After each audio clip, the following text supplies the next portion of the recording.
나이 먹었으면 뒷방에서 곱게 늙으세요. 왜 이러는 게야? 아직도 정신 못 차렸네. 판자 덧댄 가마솥방 안, 때자국 가득한 앞치마를 두르고 바닥에 웅크린 한 여인. 그녀의 주름진 손은 차갑게 식은 국밥 그릇을 부들부들 떨며 움켜쥐고 있습니다. 문 밖에 선 며느리의 날카로운 목소리가 칼처럼 파고듭니다. 나이 먹었으면 뒷방에서 곱게 늙으세요. 여인의 눈가에 주르륵 눈물이 흐릅니다. 30년을 뼛속까지 끓여낸 그 국물보다 더 뜨거운 눈물이. 그 옆엔 팔짱을 낀 채 고개를 돌린 아들. 그녀가 평생 의지하며 살아왔던 그 아들이 서 있습니다. 엄마, 수진이 말이 틀린 것도 아니잖아요. 어머니의 울음소리는 아들의 등 뒤로 사라지고 그녀는 자신이 끓인 국물이 아닌 며느리가 던져준 찬밥을 입에 넣습니다. 30년 동안 단 하루도 쉬지 않고 키워온 가게를 하루아침에 며느리에게 빼앗긴 이야기. 지금부터 시작합니다. 이야기에 들어가기에 앞서 구독과 좋아요 부탁드립니다.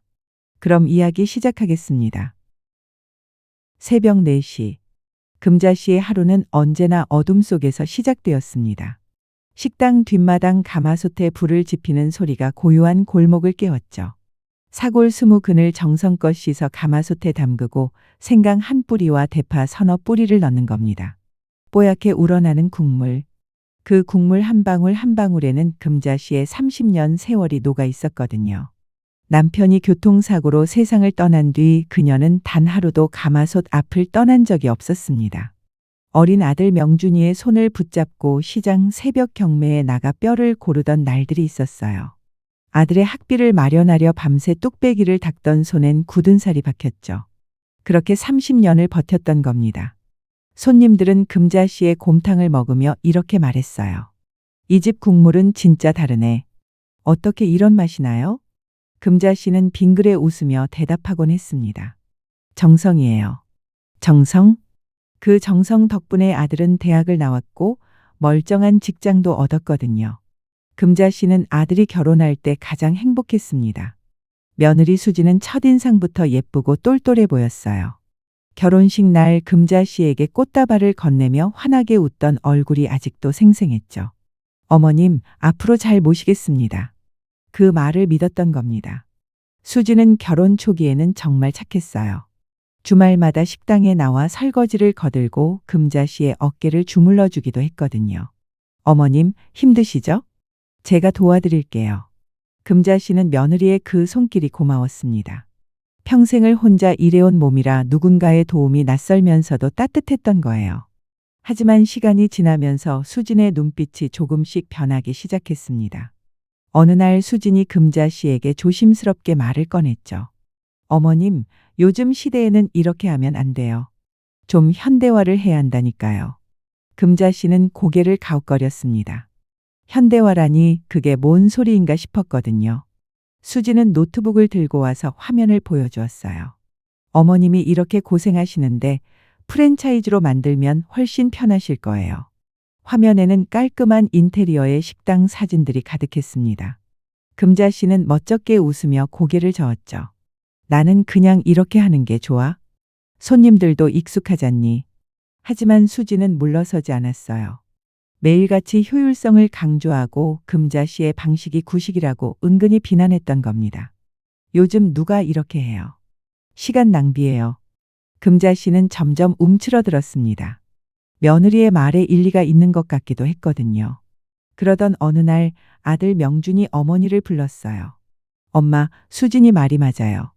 엄마도 이제 좀 쉬셔야죠. 금자씨의 가슴이 철렁 내려앉았습니다. 아들마저 며느리 편을 들다니. 자식 이기는 부모 없다는 말이 맞았던 거예요. 금자씨는 천천히 고개를 끄덕였습니다. 그래, 알았어. 그날 이후 수지는 본격적으로 식당을 장악하기 시작했죠. 가장 먼저 바뀐 건 결제 시스템이었습니다. 수지는 현금 대신 카드와 QR코드 결제를 도입했어요. 어머님, 이제 편하시죠? 돈 셀 일도 없잖아요. 금자씨는 태블릿 화면을 멍하니 바라보았습니다. 숫자들이 빠르게 올라가는 게 보이긴 했지만 그게 정확히 얼마인지 알 수가 없었거든요. 예전에는 하루 매출을 손으로 세며 장부에 적었어요. 그 돈이 얼마나 들어왔고 재료비로 얼마가 나갔는지 한눈에 알 수 있었죠. 하지만 이제는 아무것도 보이지 않았습니다. 수진이 모든 걸 관리했고 금자 씨는 물어볼 엄두조차 나지 않았던 겁니다. 며칠 뒤 명준이 또 찾아왔어요. 엄마, 주방 일이 힘드시죠? 보조 한 명 구했어요. 금자 씨는 깜짝 놀랐습니다. 아니야, 나 혼자 할 수 있어. 하지만 명준은 이미 결정된 일이라는 듯 말했죠. 엄마가 쓰러지면 어떡해요? 그냥 좀 쉬세요. 다음 날부터 낯선 젊은 여자가 주방에 들어왔어요. 금자 씨는 자리를 내주어야 했습니다. 자신이 30해 동안 지켜온 주방에서 이제는 구석으로 밀려나게 된 겁니다. 손님들이 금자 씨를 찾았죠. 사장님, 요즘 안 보이시네요? 금자 씨는 억지로 웃으며 대답했습니다. 며느리가 잘하고 있어요. 하지만 속으로는 무너지고 있었거든요. 자기 집 갔던 식당이 점점 낯설어지는 기분이었어요. 그러던 어느 날 수진이 서류 뭉치를 들고 왔습니다. 어머님, 이거 한번 보세요. 금자 씨는 서류를 펼쳐보았지만 무슨 내용인지 알 수가 없었죠. 한자와 법률 용어가 빽빽하게 적혀 있었던 겁니다. 수진이 친절하게 설명했어요. 어머님 노후 보장하려고 만든 거예요. 명의를 저희한테 넘기시면 세금도 절약되고요. 금자 씨는 불안했습니다. 하지만 아들도 옆에서 고개를 끄덕이고 있었거든요. 엄마, 우리가 어머니 버리겠어요? 걱정 마세요. 금자 씨는 떨리는 손으로 도장을 찍었습니다. 평생의 피땀이 서린 식당 부지와 건물 명의를 아들 내외에게 넘겨준 순간이었죠. 며칠 뒤였습니다. 금자 씨가 주방에 들어서자 이상한 냄새가 났어요. 사골 국물 특유의 구수한 향이 아니라 인공적인 화학 냄새였던 겁니다. 금자 씨는 가마솥 앞으로 다가갔죠. 국물이 예전과 달랐습니다. 뽀얗긴 한데 뭔가 텁텁하고 진하지 않았거든요. 금자 씨가 국자를 들어 맛을 보려는 순간이었어요. 수진이 다가와 국자를 낚아챘습니다. 어머님, 이제 이 방식으로 하기로 했어요. 금자 씨는 어리둥절했죠. 무슨 소리야? 국물이 왜 이래? 수진이 냉장고에서 커다란 분말통을 꺼내 보여주었습니다. 요즘은 다 이렇게 해요. 편하고 빠르잖아요. 금자 씨의 손이 부들부들 떨렸어요. 그게 무슨 소리야? 손님들이 뭘 먹고 찾아온다고 생각해? 수진의 얼굴이 차갑게 굳었습니다. 어머님, 시대가 변했어요. 이제 이렇게 안 하면 경쟁이 안 돼요. 금자 씨는 목소리를 높였죠. 안 돼. 이건 우리 집 맛이 아니야. 바로 그때였습니다. 수진의 눈빛이 서늘하게 변했어요.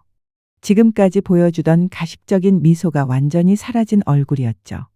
어머님, 수진이 한 걸음 다가왔습니다.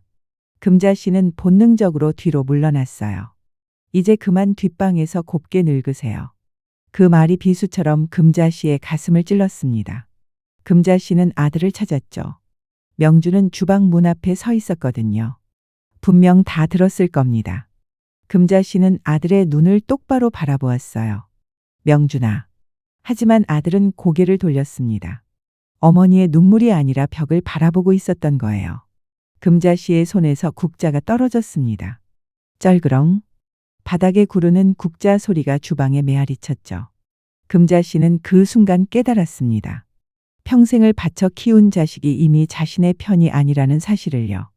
며느리의 탐욕과 아들의 비겁함이 공모하여 자신을 이 집에서 지워버리려 한다는 걸 알게 된 겁니다. 그날 밤 금자 씨는 뒷마당 작은 가마솥방으로 짐을 옮겼어요. 예전에 사골뼈를 삶던 곳이었죠. 천장은 낮고 바닥은 차가웠습니다. 창문 하나 달랑 있는 방이었거든요. 금자 씨는 낡은 이불을 펼치고 그 위에 주저앉았어요. 눈물이 나오지 않았습니다. 너무 허망해서 울음조차 나오지 않았던 겁니다. 귀를 기울이니 식당 쪽에서 웃음소리가 들렸죠. 수진과 명준이 뭔가 즐겁게 이야기하는 소리였어요. 금자 씨의 가슴에 시퍼런 멍이 들었습니다. 다음 날부터 금자 씨는 주방 출입조차 마음대로 할 수 없게 되었어요. 수진이 주방 문에 자물쇠를 달았던 겁니다. 어머님, 재료 관리 때문에 그래요. 이해해 주세요. 금자 씨는 아무 말도 하지 못했습니다. 이제 자신의 집이 아니라는 걸 뼈저리게 느꼈거든요. 가마솥방 창문 너머로 식당이 보였어요. 손님들이 드나들고 며느리가 환하게 웃으며 주문을 받는 모습이 보였죠. 하지만 그 국물은 금자 씨의 국물이 아니었습니다. 가짜였어요. 30년 정성이 담긴 진짜 맛은 사라지고 분말로 만든 가짜 국물이 손님들의 입으로 들어가고 있었던 겁니다. 금자 씨는 창문에 이마를 기댔습니다. 차가운 유리가 뜨거운 이마를 식혀주었죠. 아들 내외가 식당의 정통성을 완전히 지우고 자신들의 욕망으로 채우려 한다는 사실이 분명했어요. 금자 씨는 주먹을 쥐었습니다. 손톱이 손바닥 살을 파고들었지만 아프지 않았거든요. 그보다 더 큰 아픔이 가슴을 짓누르고 있었으니까요. 밤이 깊어갔습니다. 가마솥방의 형광등이 깜빡거렸어요. 금자 씨는 낡은 이불을 끌어안고 몸을 웅크렸죠. 이제 어떻게 해야 할까? 어디로 가야 할까? 아무 대답도 들리지 않았습니다. 그저 어둠만이 금자 씨를 감싸고 있었을 뿐이었죠. 가마솥방에서의 첫 아침이 밝았습니다. 금자 씨는 새벽부터 잠을 이룰 수 없었거든요. 몸을 뒤척일 때마다 삐걱거리는 낡은 이불 소리가 방 안을 채웠죠. 창문 너머로 식당 쪽이 보였어요. 벌써 불이 켜져 있었습니다. 며느리 수진이 주방에서 뭔가를 준비하는 모습이 어렴풋이 보였거든요. 금자 씨는 일어나 창가로 다가갔습니다. 예전 같으면 지금쯤 자신이 가마솥 앞에 서 있을 시간이었죠. 하지만 이제는 유리창 너머로 지켜볼 수밖에 없었던 겁니다. 그날 오전 금자 씨는 용기를 내어 식당 쪽으로 걸어갔어요. 단골 손님 박 영감이 오실 시간이었거든요. 20년을 같은 시간에 오셔서 같은 자리에 앉으시는 분이었죠. 금자 씨는 박 영감께 사실을 말하고 싶었습니다. 하지만 식당 문 앞에서 수진과 마주쳤어요. 며느리의 눈빛이 차갑게 식어 있었죠. 어머님, 어디 가세요? 금자 씨는 입술을 달싹였습니다. 박 영감님 좀 보려고. 수진이 금자 씨의 앞을 가로막았어요. 어머님, 요즘 말씀이 좀 이상하세요. 치매 기운이 있으신가 봐요. 금자 씨는 깜짝 놀랐습니다. 뭐? 내가 왜? 수진이 다정한 척 금자 씨의 팔을 잡았죠. 하지만 그 손에는 힘이 잔뜩 들어가 있었어요. 어머님, 손님들 놀라시잖아요. 방에서 좀 쉬세요. 금자 씨는 뿌리치려 했지만 수진의 힘이 생각보다 셌습니다. 결국 다시 가마솥방으로 끌려가듯 돌아가야 했던 겁니다. 그날 오후였어요. 금자 씨는 창문 너머로 박 영감이 식당에 들어서는 모습을 보았죠. 박 영감은 두리번거리며 금자 씨를 찾는 듯 했습니다. 수진이 다가가 뭔가 이야기하더니 박 영감의 얼굴이 굳어지는 게 보였거든요. 금자 씨는 창문을 두드렸어요. 영감님, 여기요. 하지만 목소리가 닿지 않았습니다. 박 영감은 고개를 저으며 자리에 앉았죠. 그리고 며칠 뒤부터 박 영감은 식당에 오지 않았어요. 금자 씨는 나중에야 알게 되었습니다. 수진이 동네 사람들에게 금자 씨가 치매에 걸렸다는 소문을 퍼뜨렸다는 사실을요. 어머님이 요즘 헛소리를 하셔서요. 병원에 모시려고요. 사람들은 수진의 말을 믿었던 겁니다. 효부라고 칭찬까지 했죠. 금자 씨는 그날 밤 처음으로 소리내어 울었어요. 억울함이 목구멍까지 차올랐거든요. 다음 날 아침이었습니다. 금자 씨는 스마트폰을 꺼내 아는 사람에게 연락을 취하려 했어요. 하지만 바로 그때 수진이 방문을 벌컥 열고 들어왔죠. 어머님, 뭐 하세요? 수진의 눈이 금자 씨의 손에 들린 스마트폰을 향했습니다. 금자 씨는 본능적으로 폰을 뒤로 숨겼어요. 아무것도 아니야. 하지만 수진은 이미 다가와 있었습니다. 어머님, 폰 좀 보여주세요. 금자 씨가 거부하자 수진이 강제로 폰을 빼앗았어요. 이러시면 안 되죠. 그리고는 바닥에 내팽개쳤습니다. 퍽. 스마트폰 화면이 산산조각 났죠. 금자 씨의 마지막 연결고리가 끊어지는 순간이었거든요. 수진아, 그게 무슨 짓이야? 금자 씨가 소리쳤지만 수진은 이미 문을 닫고 나가버렸어요. 그리고 밖에서 무언가 두드리는 소리가 들렸습니다. 똑똑똑, 쿵쿵쿵. 금자 씨는 창문으로 달려갔죠. 수진이 창문 바깥쪽에 판자를 대고 못을 받고 있었던 겁니다. 이러지 마. 제발. 하지만 수진은 개의치 않았어요. 못질 소리가 계속되었고 곧 창문으로 들어오던 빛이 완전히 차단되었습니다. 가마솥방은 순식간에 어둠에 잠겼죠. 금자 씨는 그 자리에 주저앉았어요. 이제 이곳은 단순한 방이 아니라 감옥이 되어버린 겁니다. 며칠이 지났습니다. 금자 씨는 어둠 속에서 시간 감각을 잃어가고 있었어요. 하루에 3번 문틈으로 음식이 들어왔죠. 하지만 그건 음식이라 부르기도 민망한 것들이었습니다. 식당에서 팔다 남은 차가운 밥덩어리였거든요. 국물도 식어 빠져서 기름이 하얗게 굳어 있었어요. 금자 씨는 떨리는 손으로 밥을 집어 입에 넣었습니다. 목구멍으로 넘어가지 않았죠. 눈물이 밥 아래 떨어졌어요. 자신이 평생 뜨끈한 밥과 국을 손님들께 대접했는데 정작 자신은 이런 찬밥 신세가 되다니. 금자 씨는 통곡했습니다. 내가 뭘 잘못했길래. 하지만 아무도 대답하지 않았거든요. 어둠만이 금자 씨의 울음을 삼키고 있었을 뿐이었죠. 그러던 어느 날 밤이었습니다. 금자 씨는 방구석을 더듬거리다가 무언가 딱딱한 것을 발견했어요. 손으로 만져보니 종이 뭉치 같았죠. 어둠 속에서 조심스럽게 펼쳐보았지만 아무것도 보이지 않았습니다. 하지만 손끝으로 느껴지는 감촉이 익숙했거든요. 이건 예전에 식당 홍보용으로 만들었던 QR코드 스티커 뭉치였어요. 금자 씨는 가슴이 두근거렸습니다. 그리고 조금 더 구석을 뒤지다가 또 다른 물건을 발견했죠. 평평하고 네모난 물체. 태블릿 PC였어요. 주방 보조가 실수로 떨어뜨리고 간 것이 분명했습니다. 금자 씨는 떨리는 손으로 전원 버튼을 눌렀어요. 화면이 켜졌죠. 어둠 속에서 희미한 빛이 금자 씨의 얼굴을 비췄습니다. 배터리가 30% 남아 있었거든요. 금자 씨의 눈에서 눈물이 흘러내렸어요. 이건 하늘이 준 기회였습니다. 마지막 기회. 금자 씨는 태블릿을 가슴에 꼭 안았죠. 그날부터 금자 씨는 계획을 세우기 시작했습니다. 하지만 여기서 빠져나가려면 먼저 수진의 감시망을 느슨하게 만들어야 했어요. 금자 씨는 며칠을 기다렸죠. 그리고 어느 날 문틀 아래로 목소리를 냈습니다. 수진아. 밖에서 발소리가 멈췄어요. 뭐예요? 금자 씨는 최대한 힘없는 목소리를 냈습니다. 배달 나가는 뚝배기. 내가 닦을게. 그러니까 주방에 잠깐만 나가게 해줘. 한참 동안 침묵이 흘렀죠. 수진이 문 앞에서 뭔가 고민하는 게 느껴졌어요. 왜요? 금자 씨는 비굴하게 빌었습니다. 여기 갇혀만 있으니까 미칠 것 같아. 일이라도 해야 정신을 차릴 수 있어. 수진이 비웃는 소리가 들렸어요. 일하고 싶으세요? 진작 그러시지. 문이 열렸습니다. 금자 씨는 빛에 눈이 부셔 손으로 가렸죠. 수진이 냉정하게 말했어요. 딱 1시간. 뚝배기만 닦으세요. 다른데 기웃거리면 바로 다시 들어가는 거예요. 금자 씨는 고개를 끄덕였습니다. 고맙다. 그렇게 금자 씨는 간신히 주방 출입 허락을 받아냈던 겁니다. 그날 밤부터 금자 씨의 진짜 계획이 시작되었어요. 수진이 잠든 시간을 노려 태블릿 PC를 켰습니다. 카메라 기능을 찾아 녹화 버튼을 눌렀죠. 금자 씨는 화면을 향해 떨리는 목소리로 말했어요. 제 이름은 정금자입니다. 저는 지금 제 며느리에게 감금당해 있어요. 눈물이 흘러내렸지만 금자 씨는 멈추지 않았습니다. 30년을 운영한 제 식당을 며느리가 빼앗고 저를 이 방에 가뒀어요. 금자 씨는 판자로 막힌 창문을 비췄죠. 도와주세요. 제발. 녹화를 멈추고 금자 씨는 파일을 저장했어요.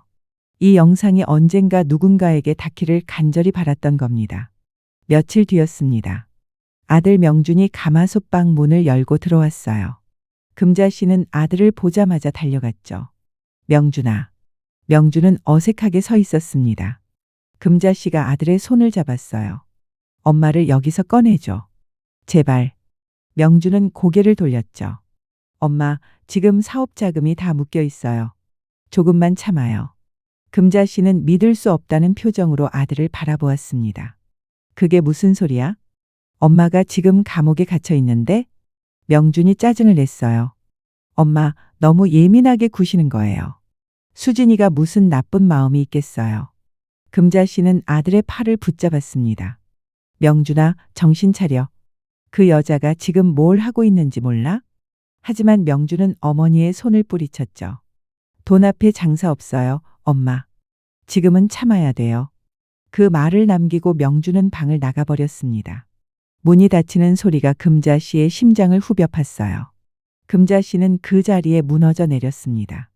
이제 확실히 알았죠. 아들은 어머니보다 돈을 택했다는 걸. 금자 씨는 주먹을 불끈 쥐었어요. 좋아. 그렇게 나오는 거지? 금자 씨는 천륜을 끊기로 결심했습니다. 더 이상 자식에게 기대지 않기로 한 겁니다.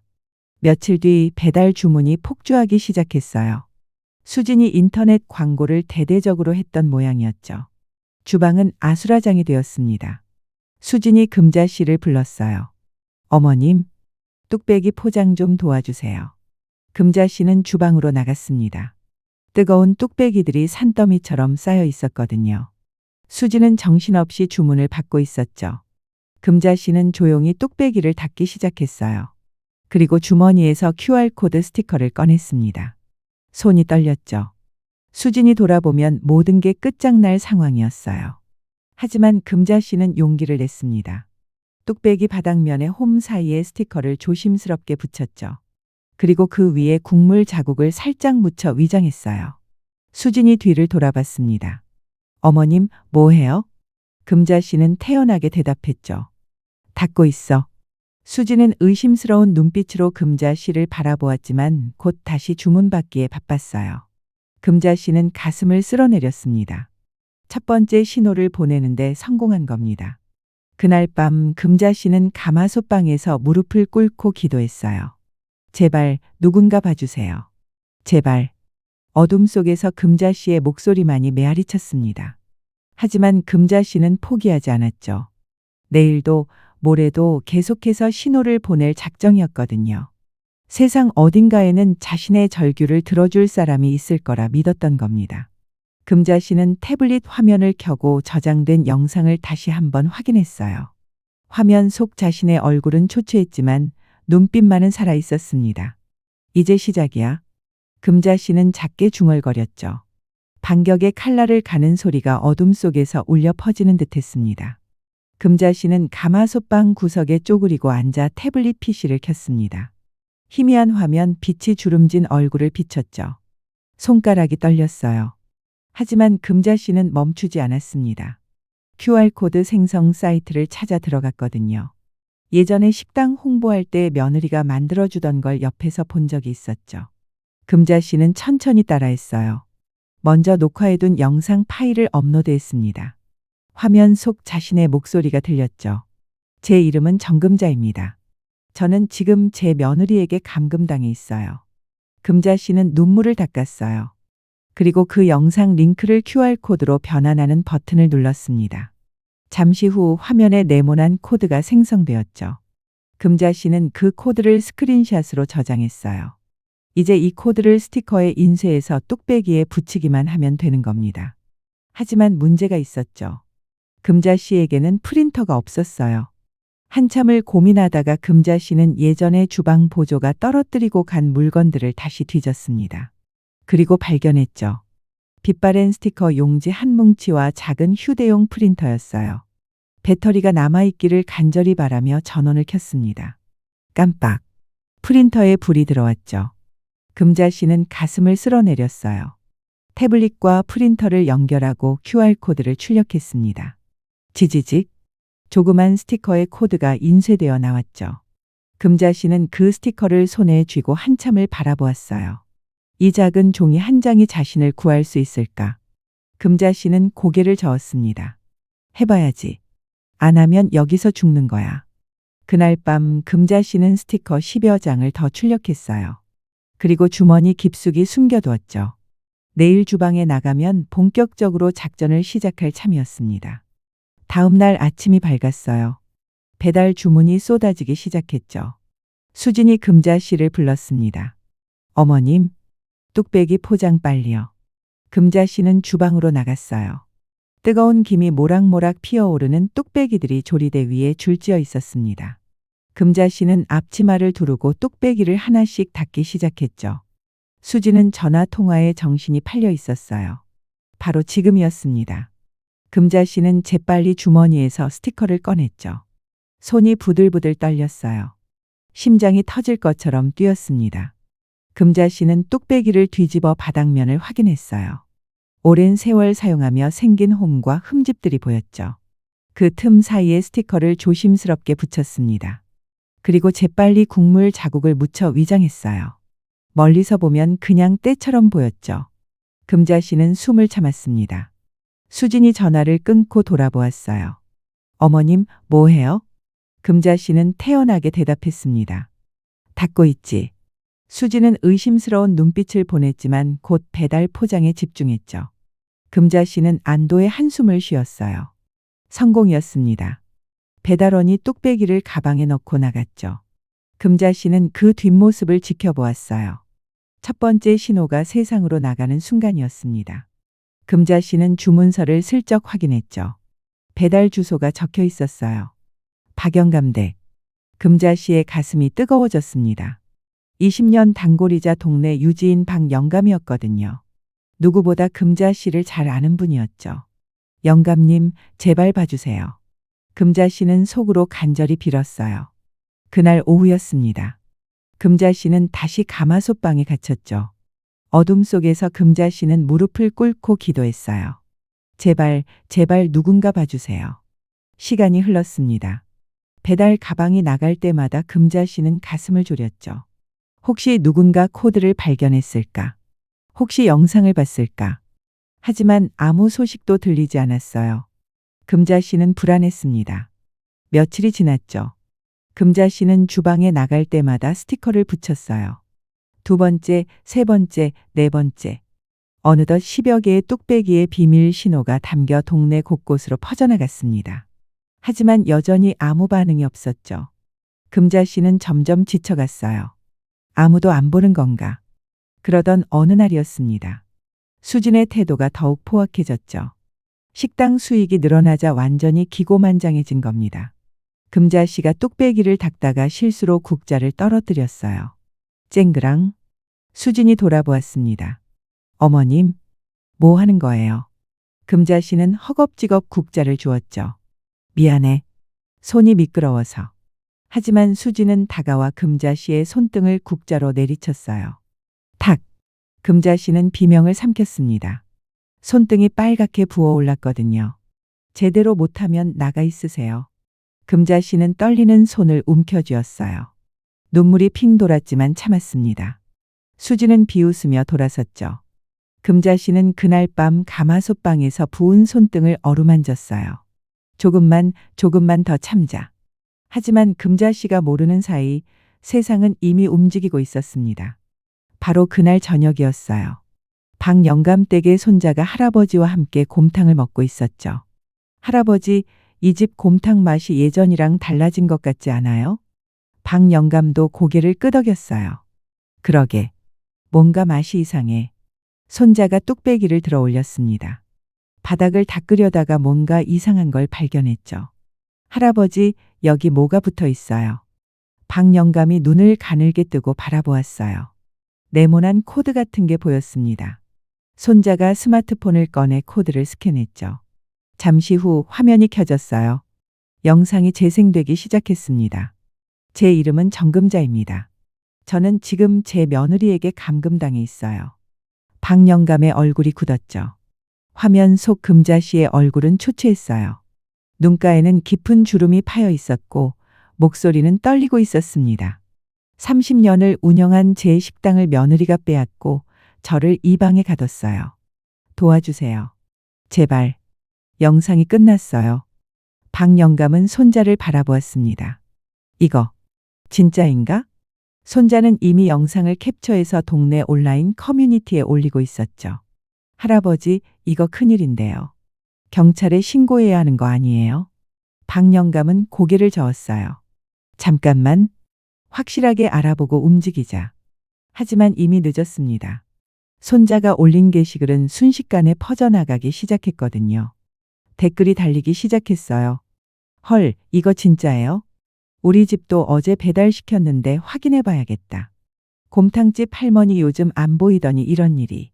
1시간도 안 되어 게시글 조회수가 1000을 넘었습니다. 그리고 다른 사람들도 하나둘씩 뚝배기 바닥을 확인하기 시작했죠. 같은 QR코드가 발견되었어요. 같은 영상이 공유되었습니다. 지역 온라인 커뮤니티는 순식간에 아수라장이 되었죠. 곰탕 할머니 실종 사건, 이거 감금 맞는 것 같은데요. 며느리가 치매라고 거짓말한 거였어. 우리가 뭔가 해야 하는 거 아니에요? 댓글은 수백 개를 넘어섰어요. 사람들의 분노가 글자로 쏟아져 나왔습니다. 그날 밤 단골 손님들은 비밀 온라인 채팅방을 만들었죠. 이름은 금자 씨를 구하는 모임이었어요. 순식간에 50명이 모였습니다. 내일 아침 식당 앞에서 만나요. 할머니 꼭 구해야 합니다. 경찰 신고는 제가 할게요. 사람들은 작전을 짜기 시작했어요. 금자 씨는 그 사실을 전혀 몰랐습니다. 가마솥방 어둠 속에서 금자 씨는 또 하루를 버티고 있었죠. 하지만 문득 이상한 느낌이 들었어요. 창문 판자 틈으로 밖을 내다보았습니다. 평소보다 식당 주변에 사람들이 많이 서성이고 있었거든요. 전화기를 들고 뭔가 찍는 사람들도 보였어요. 금자 씨의 가슴이 두근거렸습니다. 혹시 바로 그때였어요. 명준이 황급히 식당으로 들어오는 모습이 보였죠. 수진과 뭔가 다급하게 이야기를 나누고 있었습니다. 명준의 얼굴이 창백했어요. 여보, 인터넷에 이상한 글이 올라왔어. 수진이 스마트폰을 빼앗아 확인했죠. 얼굴이 새하얗게 질렸어요. 이게 뭐야? 명준이 다급하게 말했습니다. 우리 그만하자. 엄마 내보내. 하지만 수진은 고개를 저었어요. 눈빛이 이미 정상이 아니었습니다. 안 돼. 지금 내보내면 우리 다 끝나. 명준이 아내의 어깨를 잡고 흔들었죠. 정신 차려. 이거 범죄야. 하지만 수진은 명준의 손을 뿌리쳤어요. 내가 여기까지 왔는데 놓칠 수 없어. 금자 씨는 그 광경을 지켜보며 확신했습니다. 자신의 신호가 세상에 닿았다는 걸. 곧 누군가 자신을 구하러 올 거라는 걸. 금자 씨는 떨리는 손으로 가슴을 쥐었어요. 조금만 더. 그날 밤 전국의 먹방 커뮤니티에 이 이야기가 퍼졌습니다. 그리고 팔로워 50만 명을 보유한 유명 먹방 유튜버의 눈에 띄었죠. 유튜버는 즉시 영상을 확인했어요. 이거 대박이잖아. 유튜버는 다음 날 촬영 스케줄을 모두 취소했습니다. 그리고 곰탕 성지 순례라는 제목으로 영상 예고편을 올렸죠. 여러분, 내일 저와 함께 전설의 곰탕집을 방문하실 분 모집합니다. 댓글이 폭주했어요. 저요. 꼭 가고 싶어요. 할머니 구해야죠. 순식간에 수백 명이 동참 의사를 밝혔습니다. 유튜버는 만족스럽게 웃었죠. 내일이 역사적인 날이 될 것 같네요. 금자 씨는 몰랐습니다. 내일 아침 수백 명의 사람들이 자신을 구하기 위해 식당 앞에 모일 거라는 사실을요. 가마솥방 어둠 속에서 금자 씨는 마지막 기도를 올렸어요. 하늘이시여, 제발 저를 구해주소서. 그 기도는 이미 이루어지고 있었습니다. 다음 날 새벽 5시였습니다. 식당 앞 골목에 사람들이 모이기 시작했어요. 처음에는 서너 명이었죠. 하지만 시간이 지날수록 인파는 불어났습니다. 10명, 20명, 50명.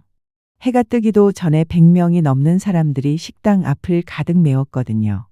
모두가 스마트폰을 들고 있었어요. 실시간 스트리밍을 켜놓은 사람도 있었고 영상을 촬영하는 사람도 있었죠. 유명 먹방 유튜버는 전문 카메라를 들고 나타났습니다. 여러분, 지금부터 역사적인 순간을 함께하겠습니다.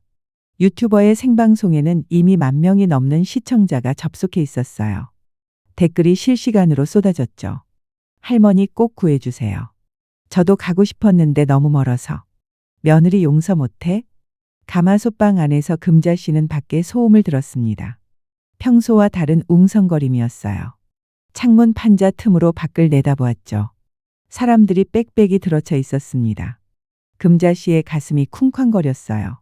뭐지? 무슨 일이야? 바로 그때였습니다. 수진이 커튼을 걷고 밖을 내다보았죠. 그리고 얼어붙었어요. 이게 무슨? 명준이 잠옷 차림으로 달려왔습니다. 여보, 사람들이 왜 이렇게 많아? 수진은 대답하지 못했어요. 손이 부들부들 떨리고 있었거든요. 명준이 문을 열고 밖으로 나갔죠. 사람들의 시선이 일제히 명준에게 쏠렸습니다. 아들이다. 저 인간이 어머니를 가둔 거야. 명준은 뒤로 물러섰어요. 사람들의 눈빛이 너무 무서웠죠. 수진이 억지 웃음을 지으며 나타났습니다. 여러분, 무슨 일이세요? 이렇게 일찍 장사가 잘 되는 줄 알았던 겁니다. 수지는 회심의 미소를 지으며 식당 문을 활짝 열었어요. 어서 오세요. 자리가 많이 없는데, 하지만 아무도 들어오지 않았습니다. 사람들은 그저 수진을 노려보고 있었죠. 박 영감이 앞으로 나섰어요. 며느리, 할머니 어디 있어? 수진의 미소가 굳었습니다. 어머님이요? 요즘 몸이 안 좋으셔서 쉬고 계세요. 박 영감이 스마트폰을 들어보였죠. 화면에는 금자 씨의 영상이 재생되고 있었어요. 이게 뭔가? 수진의 얼굴이 새하얗게 질렸습니다. 그건 어머님이 치매 기운이 있으셔서. 하지만 사람들은 믿지 않았어요. 거짓말 마. 할머니 내놔. 경찰 불렀어? 수진은 뒤로 물러섰죠. 명준이 황급히 아내를 감쌌습니다. 여러분, 오해예요. 우리 엄마는? 하지만 그때 누군가 소리쳤어요. 뒷문으로 도망치려는 거 아니야? 명준은 깜짝 놀라 뒤를 돌아보았습니다. 본능적으로 뒷문을 생각했던 게 들통난 겁니다. 하지만 이미 늦었어요. 단골 손님 몇 명이 미리 뒷문을 막고 있었거든요. 어디로 도망가려고. 명준과 수지는 완전히 포위되었습니다. 앞에도 뒤에도 사람들 뿐이었죠. 유튜버가 카메라를 들고 다가왔어요. 지금 전국에서 5만 명이 지켜보고 있습니다. 할머니를 내놓으세요. 수진이 비명을 질렀습니다. 이건 영업방해예요. 나가. 다 나가. 하지만 아무도 움직이지 않았어요. 오히려 사람들은 식당 안으로 들어오기 시작했죠. 할머니 찾아야 해. 여기 어딘가에 계실 거야. 사람들은 실시간 스트리밍을 켜고 식당 구석구석을 비추기 시작했습니다. 주방을 열어보고 창고를 뒤지고 화장실까지 확인했어요. 수진이 가로막으려 했지만 소용없었죠. 사람들의 힘이 너무 셌던 겁니다. 여기 뒷마당에 뭔가 있어. 누군가 소리쳤어요. 사람들이 우르르 뒷마당으로 몰려갔습니다. 가마솥방이 보였죠. 문에는 자물쇠가 채워져 있었고 창문은 판자로 막혀 있었어요. 여기다. 박 영감이 문을 두드렸습니다. 할머니, 거기 계세요? 가마솥방 안에서 금자 씨는 떨리는 목소리로 대답했어요. 여기 있어요. 사람들이 환호성을 질렀습니다. 할머니 찾았다. 문 열어. 누군가 공구를 들고 왔어요. 자물쇠를 부수기 시작했죠. 쨍그랑 자물쇠가 떨어졌습니다. 하지만 문은 안에서도 못이 박혀 있었어요. 사람들이 힘을 합쳐 문을 밀어붙였죠. 끽. 조금씩 문이 열리기 시작했습니다. 바로 그때였어요. 경찰차 사이렌 소리가 들렸죠. 비켜주세요. 경찰입니다. 제복을 입은 경찰관 6명이 나타났습니다. 손에는 압수수색 영장을 들고 있었어요. 시민들의 제보를 받고 긴급 출동한 겁니다. 경찰이 사람들을 제지하고 직접 문을 열었죠. 창문의 판자도 뜯어냈어요. 빛이 가마솥방 안으로 쏟아져 들어왔습니다. 그리고 모두가 보았어요. 떼자국이 가득한 앞치마를 두른 채 바닥에 주저앉아 있는 금자 씨를요. 머리는 헝클어져 있었고 얼굴은 핏기 하나 없었죠. 손등에는 멍이 들어 있었어요. 현장이 순간 조용해졌습니다. 그리고 누군가 흐느끼기 시작했죠. 할머니, 금자 씨는 천천히 고개를 들었어요.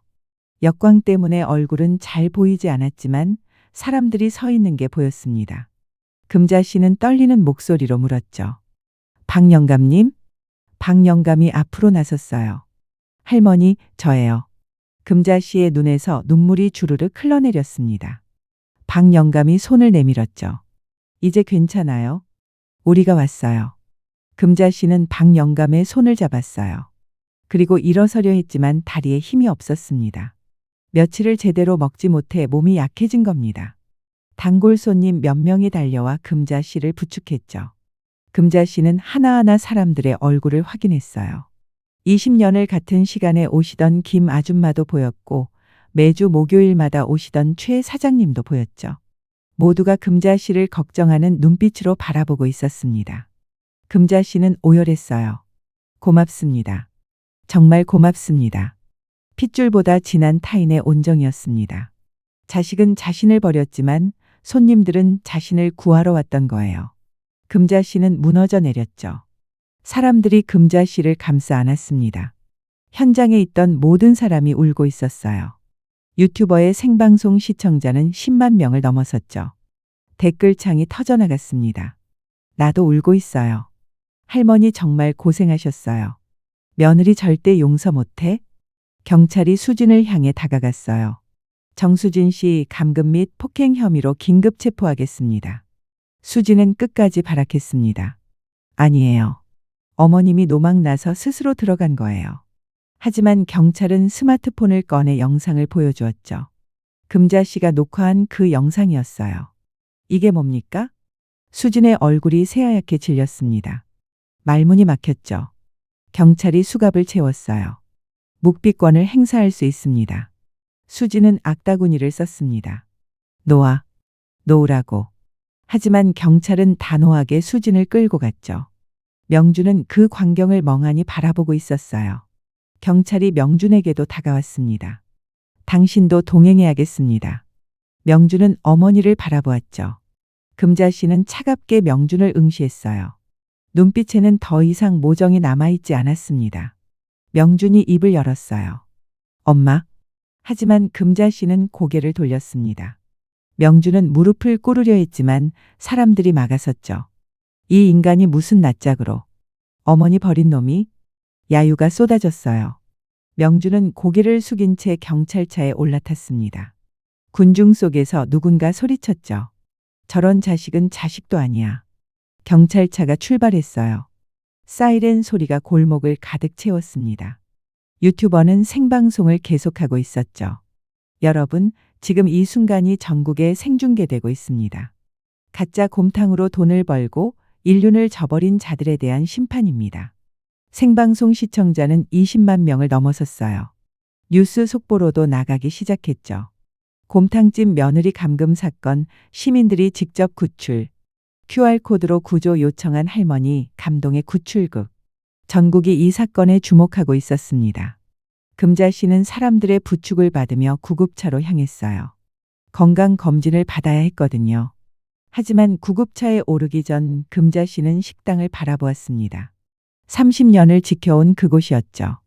이제 다시 자신의 것이 될 겁니다. 금자 씨는 작게 웃었어요. 기다려. 내가 돌아올게. 구급차 문이 닫혔습니다. 사람들은 구급차가 떠날 때까지 손을 흔들었죠. 방 영감이 중얼거렸어요. 할머니, 이제 편히 쉬세요. 골목에는 여전히 수백 명의 사람들이 남아 있었습니다.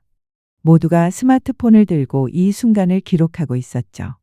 역사적인 순간이었어요. 한 여성이 가족에게 배신당했지만 타인의 손에 구원받은 날, 그날의 기록은 영원히 인터넷에 남게 될 겁니다. 병원에서 일주일을 보낸 금자 씨가 퇴원하던 날이었습니다. 건강검진 결과 영양실조와 경미한 탈수 증세가 있었지만 다행히 큰 문제는 없었어요. 의사 선생님이 금자 씨의 손을 잡으며 말했죠. 할머니, 정말 대단하세요. 이 나이에 이렇게 용기 내시기 쉽지 않은데. 금자 씨는 빙그레 웃었습니다. 살려고 발버둥 쳤을 뿐이에요. 병원 로비에는 단골 손님들이 기다리고 있었어요. 박 영감을 비롯해 김 아줌마, 최 사장님까지 모두 나와 계셨죠. 손에는 꽃다발과 과일 바구니를 들고 있었습니다. 금자 씨는 그 모습에 또 눈물이 났어요. 다들 바쁘실 텐데 왜 오셨어요? 박 영감이 대답했습니다. 할머니 모시러 왔죠. 이제 집으로 가셔야죠. 금자 씨의 가슴이 뜨거워졌어요. 집이라는 말이 이렇게 따뜻하게 느껴진 적이 없었거든요. 그날 오후 금자 씨는 변호사 사무실을 찾아갔습니다. 법적 절차를 밟기 위해서였죠. 변호사는 서류를 펼쳐 보이며 설명했어요. 할머니께서 강요에 의해 서명하신 명의 이전 서류는 무효 처리할 수 있습니다.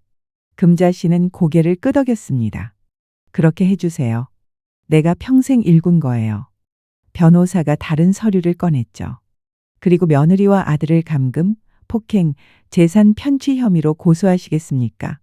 금자 씨는 잠시 망설였어요. 아들이었던 겁니다. 하지만 금자 씨는 곧 결심을 굳혔죠. 고소합니다. 끝까지. 변호사는 금자 씨의 강단에 감탄했습니다. 용기 있는 결정이십니다. 며칠 뒤 법원에서 연락이 왔어요. 명예 이전 서류가 무효 처리되었고 식당 부지와 건물이 다시 금자 씨 명의로 돌아왔다는 소식이었죠. 금자 씨는 등기부등본을 받아들고 한참을 바라보았습니다. 정금자. 자신의 이름이 다시 주인 자리에 올라와 있었어요. 금자 씨는 그 종이를 가슴에 꼭 안았습니다. 돌아왔어. 내가 돌아왔어. 그로부터 일주일 뒤였습니다. 교도소 면회실에 금자 씨가 나타났어요. 유리창 너머로 아들 명준이 앉아 있었죠. 죄수복을 입은 명준의 얼굴은 초췌했습니다. 명준은 어머니를 보자마자 무릎을 꿇었어요. 엄마, 미안해요. 정말 미안해. 눈물을 흘리며 빌었죠. 하지만 금자 씨의 눈빛은 차가웠습니다. 얼음처럼 식어 있었어요. 미안하다고 다야? 명준이 고개를 들었습니다. 엄마, 나 정신이 없었어. 돈에 눈이 멀었어. 금자 씨는 냉소를 흘렸죠. 그래서 엄마를 감옥에 가뒀구나. 명준이 울먹였어요. 용서해줘. 제발. 하지만 금자 씨는 고개를 저었습니다. 더 이상 내 아들은 죽었어. 명준의 얼굴이 새하얗게 질렸죠. 엄마. 금자 씨는 자리에서 일어났어요. 다신 날 찾지 마. 나도 너를 찾지 않을 거야. 천륜의 끈을 가차없이 끊어내는 순간이었습니다. 금자 씨는 뒤돌아보지 않고 면회실을 나왔죠. 명준의 울부짖는 소리가 뒤에서 들렸지만 금자 씨는 멈추지 않았어요. 이제 더 이상 자식에게 기댈 생각이 없었던 겁니다. 며느리 수지는 법정에서 징역 3년을 선고받았습니다. 감금, 폭행, 재산 편취 혐의가 모두 인정된 거예요. 수지는 법정에서도 끝까지 억울하다고 소리쳤지만 판사는 단호했죠. 피해자에게 깊은 정신적, 육체적 고통을 안긴 중대한 범죄입니다. 수지는 모든 재산을 몰수당했어요. 그리고 교도소로 향하는 호송차 안에서 처음으로 후회했죠. 하지만 이미 늦었습니다. 탐욕의 대가를 감옥 안에서 처절하게 치르게 될 거예요. 금자 씨는 식당으로 돌아왔습니다. 오랜만에 들어선 주방이었어요. 먼지가 쌓여 있었고 가마솥에는 거미줄이 쳐져 있었죠. 금자 씨는 소매를 걷어붙였습니다. 자, 이제 시작이야. 가장 먼저 한 일은 며느리가 들여놓은 가짜 재료들을 모두 폐기하는 것이었어요. 분말 육수, 화학조미료, 저급 재료들. 전부 쓰레기 봉투에 담아버렸습니다. 그리고 금자 씨는 시장으로 향했죠. 새벽 경매장에서 가장 좋은 사고를 골랐어요. 뼈를 만져보고 냄새를 맡고 색깔을 확인했습니다. 금자 씨의 손은 여전히 정확했죠. 이거 이 뼈로 주세요. 정육점 주인이 웃으며 말했어요. 할머니 돌아오셨네요. 뉴스 봤어요. 금자 씨는 환하게 웃었습니다. 다시 시작하려고요? 식당으로 돌아와 금자 씨는 가마솥에 불을 지폈어요. 사고를 깨끗이 씻어 가마솥에 넣었죠. 생강 한 뿌리, 대파 서너 뿌리, 마늘 한 망. 예전 그대로였습니다. 금자 씨는 72시간 동안 정성껏 육수를 우려냈어요. 밤새 가마솥을 지켰고 불 조절을 세심하게 했죠. 이틀째 되는 날 국물이 뽀얗게 우러나기 시작했습니다. 금자 씨는 국자로 떠서 맛을 보았어요. 이거야. 이 맛이야. 진짜 맛이 돌아온 겁니다. 사흘째 되는 날 금자 씨는 식당 간판을 바꾸었습니다. 할머니의 QR코드 곰탕. 새 이름이었어요. 자신을 구해준 그 작은 코드를 기념하는 의미였죠. 간판이 걸리자 사람들이 하나둘씩 모여들기 시작했습니다. 뉴스를 보고 온 사람들이었어요. 할머니 응원합니다. 꼭 성공하세요. 금자 씨는 눈물을 닦으며 손님들을 맞이했죠. 개업 첫날 식당은 문전성시를 이루었습니다. 전국에서 사람들이 몰려왔거든요. 줄이 골목 끝까지 이어졌어요. 금자 씨는 정신없이 국물을 퍼담았죠. 여기 곰탕 하나요? 저도요. 손님들은 국물을 한 모금 마시고는 감탄했습니다. 이게 진짜 맛이구나. 분말이랑은 차원이 다르네. 금자 씨는 환하게 웃었어요. 이제 금자 씨는 더 이상 자식의 눈치를 보지 않았습니다. 자신을 구해준 단골 손님들이 새로운 가족이 되었거든요. 박 영감은 매일 아침 식당에 들러 안부를 물었고 김 아줌마는 반찬을 만들어 가져왔죠. 최 사장님은 식당 수리가 필요하면 언제든 도와주겠다고 했어요. 금자 씨는 이제 혼자가 아니었습니다. 어느 날 금자 씨는 주방 한편에 작은 액자를 걸었어요. 그 안에는 자신을 가두었던 낡은 태블릿 PC가 들어있었죠. 단골 손님 하나가 물었습니다. 할머니, 저게 뭐예요? 금자 씨가 대답했어요. 내가 잊지 말아야 할 거야. 다시는 누구를 맹목적으로 믿지 않겠다는 다짐. 그 태블릿은 금자 씨에게 경계의 지표가 되었습니다. 지난날의 고통을 잊지 않고 스스로를 지키겠다는 약속이었죠. 명절이 다가왔습니다. 예전 같았으면 아들 내외와 함께 차례를 지냈을 거예요. 하지만 이번에는 혼자였죠. 금자 씨는 식탁에 앉아 뜨끈한 국밥 한 그릇을 차렸습니다. 자신이 직접 끓인 진한 곰탕이었어요. 김치 한 접시, 깍두기 한 그릇. 소박했지만 정성이 가득했죠. 금자 씨는 첫 숟가락을 떴습니다. 뜨거운 국물이 목구멍을 타고 내려갔어요. 맛있네? 금자 씨는 웃었습니다. 더 이상 쓸쓸하지 않았어요. 스스로를 대접하는 이 순간이 행복했거든요. 자존감을 회복한 겁니다. 금자 씨의 곰탕은 이제 단순한 음식이 아니었습니다. 배신당한 사람들에게는 위로가 되었고 가해자들에게는 경고가 되었죠. 한 여성이 가족에게 버림받았지만 타인의 손에 구원받아 다시 일어섰다는 이야기. 그 이야기는 전국으로 퍼져나갔어요. 금자 씨의 곰탕집은 시대의 상징이 되었습니다. 포기하지 않는 용기, 진실의 힘, 선한 사람들의 연대. 그 모든 가치가 뜨거운 국물 한 그릇에 담겨 있었던 겁니다. 어느 날 저녁이었어요. 노을이 식당 창문으로 비쳐들었죠. 주황빛 햇살이 금자 씨의 얼굴을 부드럽게 감쌌습니다. 금자 씨는 마루에 앉아 노을을 바라보았어요. 손님들의 웃음소리가 들렸고 가마솥에서는 김이 모락모락 피어올랐죠. 평화로운 풍경이었습니다. 단골 손님 한 분이 들어오며 인사했어요. 할머니, 오늘도 잘 먹었어요. 금자 씨는 환하게 웃으며 손님을 배웅했습니다. 고맙습니다. 또 오세요. 금자 씨의 얼굴에는 주름이 가득했지만 그 미소는 햇살보다 밝았어요. 더 이상 누구의 눈치도 보지 않았고 누구에게도 기대지 않았죠. 스스로의 힘으로 일어섰고 진심 어린 사람들과 함께 살아가고 있었습니다. 진정한 가족은 피보다 깊은 신뢰로 이루어진다는 진리. 금자 씨는 그걸 온몸으로 증명했던 겁니다. 노을은 천천히 저물어 갔어요. 금자 씨는 마루에서 일어나 주방으로 향했죠. 내일 아침을 위해 또다시 가마솥에 불을 지펴야 했습니다. 하지만 이제 그 일은 고통이 아니었어요. 기쁨이었죠. 자신의 진심을 세상에 나누는 행복한 일이었던 겁니다. 금자 씨는 가마솥 앞에 섰습니다. 그리고 작게 중얼거렸어요. 내일도 좋은 하루가 되겠지. 가마솥에서 김이 피어올랐습니다. 뽀얀 연기가 천장으로 올라가며 희망처럼 퍼져나갔죠. 금자 씨의 이야기는 이렇게 끝이 났습니다. 하지만 그녀의 국물은 여전히 끓고 있어요. 오늘도 내일도 계속해서. 진심은 결코 식지 않는 법이니까요. 그로부터 1년이 흘렀습니다. 금자 씨의 식당은 여전히 사람들로 북적이고 있어요. 새벽이면 가마솥에서 피어오르는 김이 골목을 가득 채우고 그 구수한 냄새에 이끌려 손님들이 하나둘 모여들죠. 금자 씨는 이제 75의 나이에도 매일 아침 가마솥 앞에 섭니다. 주름진 손으로 국자를 들고 정성껏 국물을 퍼담는 모습은 한 폭의 그림 같아요. 어느 날 젊은 손님 한 분이 금자 씨에게 물었습니다. 할머니, 힘들지 않으세요? 이 나이에 매일 이렇게 일하시는 게. 금자 씨는 환하게 웃으며 대답했어요. 이게 내 인생이야. 이 국물 한 그릇에 내 모든 게 담겨 있거든. 그 말에는 30년의 세월이 녹아 있었습니다. 남편을 잃은 슬픔도, 아들을 키운 기쁨도, 며느리에게 배신당한 아픔도, 그리고 다시 일어선 용기도. 모든 게 뜨거운 국물 속에 담겨 손님들에게 전해지고 있었던 거예요. 주방 벽에는 여전히 태블릿 PC가 액자 속에 걸려 있습니다. 그 옆에는 작은 액자가 하나 더 생겼어요. 첫 번째 QR코드 스티커가 담긴 액자였죠. 금자 씨를 구한 그 작은 종이 한 장. 금자 씨는 가끔 그 액자를 바라보며 생각합니다. 포기하지 않길 정말 잘했어.